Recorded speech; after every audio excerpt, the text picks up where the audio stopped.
noches a todos, bienvenidos a la Sierra de la Muestra Independencia y Ciudadanía. Nos conocemos todos, así que vamos a evitar las presentaciones. El panel de hoy está conformado por Lidia González, por Paola Bianco y por el doctor Diego Barovero.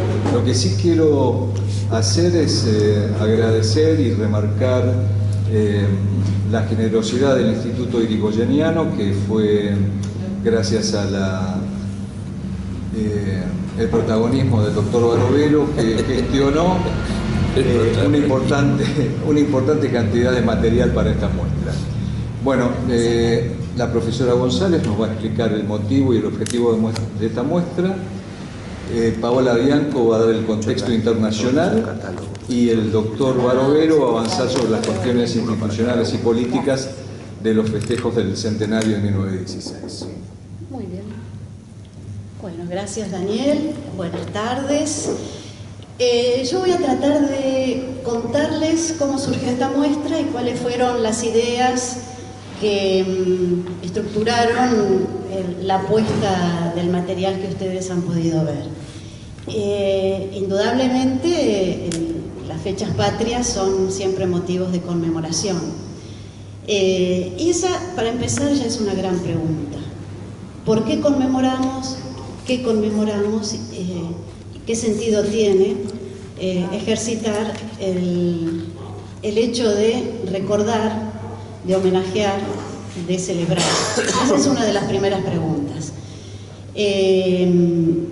Puedo anticipar que como institución casi es una obligación tener en cuenta ciertas fechas que promuevan la difusión de acontecimientos, de material y de hacer circular ciertas ideas que traídas al presente despiertan un nuevo sentido a lo que queremos hacer. El otro eje importante fue, según lo creo yo, el tema de la soberanía. Conmemorar el 9 de julio de 1816, exponer el acta que se firmó en ese Congreso de Tucumán,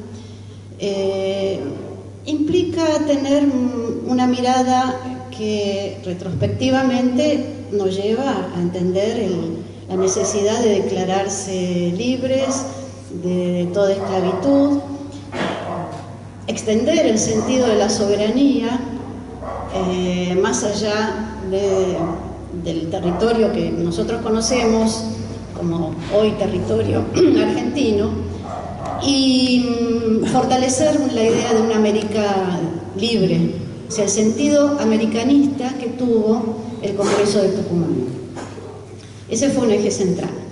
Y el otro eje fue ver de qué manera se festejó el primer centenario de la independencia, o sea, 1916. Y con mayor razón, porque 1916 también es una fecha para conmemorar, y vaya si lo es. Y entonces acá atamos ciertos puntos: soberanía, americanismo, y un concepto bastante nuevo que es construcción de ciudadanía, yo llamaría construcción democrática, que es la asunción de Hipólito Yrigoyen como primer presidente electo por la ley electoral de 1912.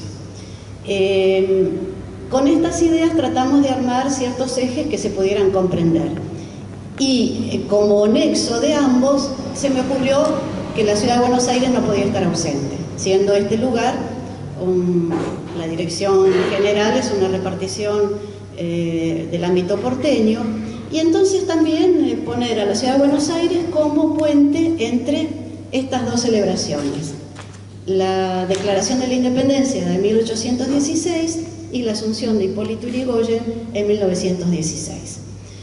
Bueno, a partir de allí es lo que ustedes habrán podido observar. Yo empezaría diciendo que quise resaltar un documento muy particular que para mí tiene un significado que reúne varios de estos conceptos que les estuve diciendo, que es una proclama de Manuel Belgrano. Y es anterior a 1816, es de 1813, pero allí Ustedes saben que el proceso independentista arranca desde antes y podemos hacer el arco posándonos en 1810, pero en 1813 Belgrano, estando al frente del Ejército del Norte en Tucumán, proclama ante los pueblos del norte, está en Humahuaca, la necesidad de ser libres, y emplea ese término, de ser libres, que él no los abandonaría, que Dios los apoyaría y que había que luchar por este sentido de libertad,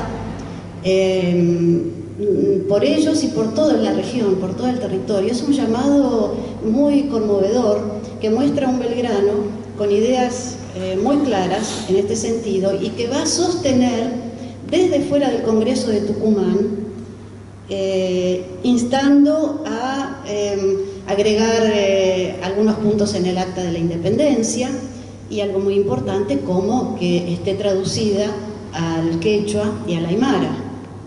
Ese sentido americanista del que hablábamos se refleja en el acta y Belgrano en este sentido es fundamental. Otra persona que es relevante en todo esto es San Martín, que empieza su etapa emancipadora, pero que se va fortaleciendo, reemplaza a Belgrano en el Ejército del Norte y son conocidas las cartas que le manda Godoy Cruz durante la reunión del Congreso de Tucumán, pidiéndole que se apuren porque el Congreso hacía meses que se estaba reuniendo y el acta, la firma no salía, y bueno, ¿qué anda pasando? Es la frase famosa cuando Godoy Cruz le dice, bueno, esto no es soplar y hacer botellas. Dice, bueno, amigo, compadre, pero ya cuánto hace que están, vamos de una vez. ¿Por qué? Porque se necesitaba consolidar un Estado, una forma de gobierno que expresara una soberanía para poder emprender una guerra contra un enemigo. Eran los españoles, digamos, necesitaba el respaldo de una conformación de un Estado que sostuviera una guerra, o sea que era inminente.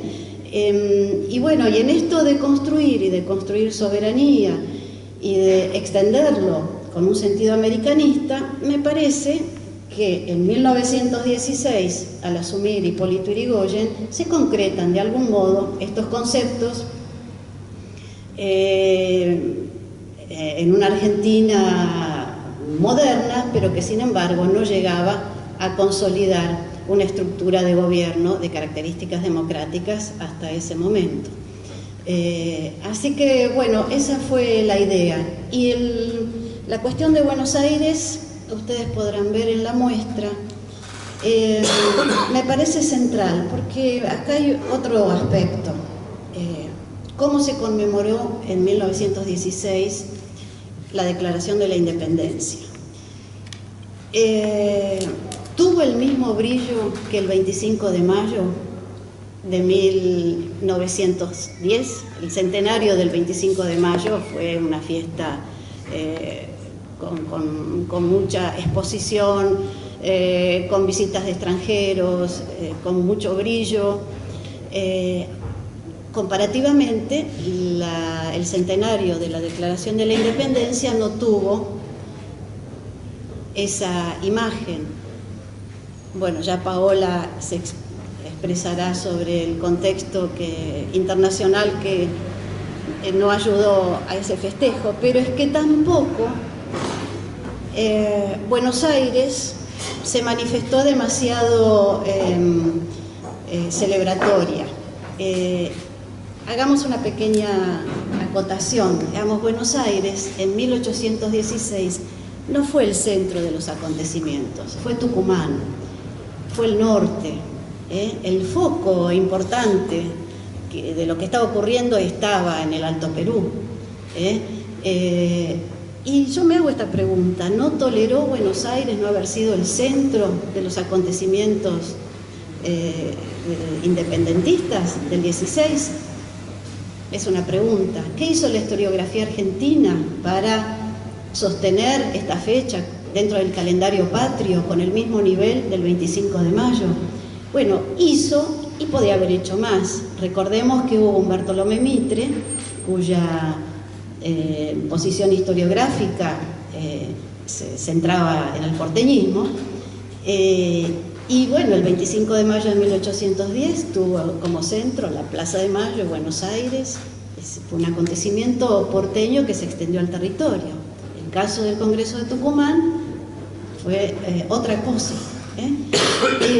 Así que bueno, eso también de algún modo quisimos reflejar en la muestra, cómo era la Buenos Aires de 1916, cómo fueron los festejos. Sabemos que en el plano internacional había una guerra terrible y no hubo muchas visitas extranjeras, y sí hubo algo que destacamos, que me interesó destacar, me gustó verlo, especialmente en Caras y Caretas, que fue la base documental que utilizamos para la gráfica. Muchas compañías de teatro, algunas porque estaban haciendo giras y no pudieron volver a sus países de origen, y otras porque había en Buenos Aires una efervescencia cultural muy notoria. Había un crecimiento de población después de las oleadas inmigratorias, había un reacomodamiento en el espacio urbano y había una integración de esa población a partir de la escolaridad, que justamente, bueno, va a ser importante como caudal de población en apoyo al presidente Irigoyen, que seguramente Diego va a tomar. Pero en el plano cultural encontramos no solo obras de teatro, las piezas de teatro más tradicionales, las costumbristas, los teatros más populares,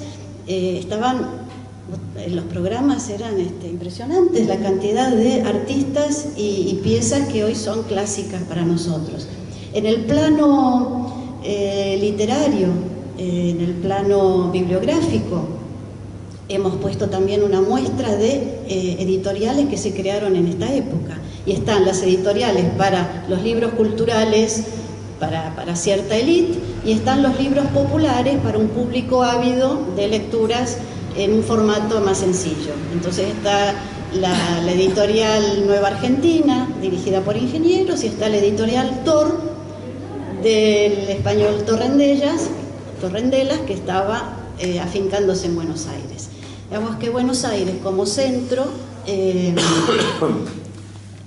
mostraba un crecimiento importante, y hay unos planos donde ustedes pueden apreciar a partir de las manchas urbanas cómo estaba desplegándose la población desde el centro hacia la periferia. Algunos de los monumentos que se levantaron en esta época y son precisamente conmemorativos. La torre monumental llamada Torre de los Ingleses, por ejemplo, es del 16. Así que bueno, la idea era esa, mostrar a modo de un puente, cruzando por ese puente conceptos como soberanía, americanismo, democratización, tener como a Buenos Aires como centro donde se podían mostrar estos nuevos elementos que entraban en juego con otra dimensión política, y la construcción de una nación, así como en el Congreso de Tucumán se discutió qué forma de gobierno debía tomar el nuevo Estado. Acuérdense del rey Inca o del descendiente, pues se jugaron muchas apuestas. En el 1916 se estaba construyendo una nueva política, se estaba consolidando una nueva forma de soberanía en la elección a través del voto. Sin forzar, yo pensé que había elementos en común como para trazar en esta pequeñísima muestra que siempre, bueno, Buenos Aires ofrece la oportunidad de encontrarle secretos y argumentos como para una charla como esta, por ejemplo. Así que, bueno, creo que con esto hemos tocado los puntos esenciales de ese Congreso de 1816, la conmemoración que se hizo en 1916, lo que hoy debemos recordar, precisamente esos conceptos que no está de más traer al ruedo: americanismo, soberanía, participación popular. democratización en la construcción política, conceptos que siempre están vigentes. Y volviendo a la pregunta inicial cuando empecé la charla, ¿para qué conmemoramos? ¿Para qué sirven estas fechas? Precisamente para traer esos conceptos a un presente que nos reclama siempre estar atentos, conscientes y saber qué camino estamos tomando. Así que muchas gracias.